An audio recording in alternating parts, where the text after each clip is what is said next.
كنت بشتكي من بطن رجليا وفخدي وفخدتي ومفصل فوقاني. كنت ورجليا بتنمل. ما كنتش بتقدر تعمل ايه؟ ما كنتش بقدر امشي خالص وما كنتش بعرف اقعد.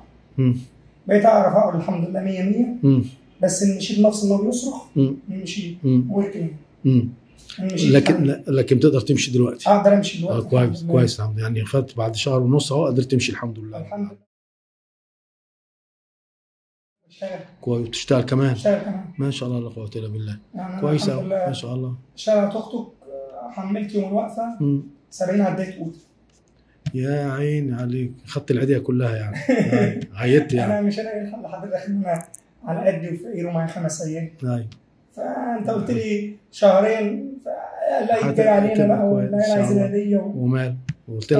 قلت لك ان شاء الله ربنا هيكرم وهتمشي وتربي العيله تبقى كويس. الحمد لله رب العالمين. بفضل ربنا الحمد لله مشيت وبقيت كويس واشيل عادي. شيل بالنسبه لي كاني ما فيش حاجه خالص. الحمد لله.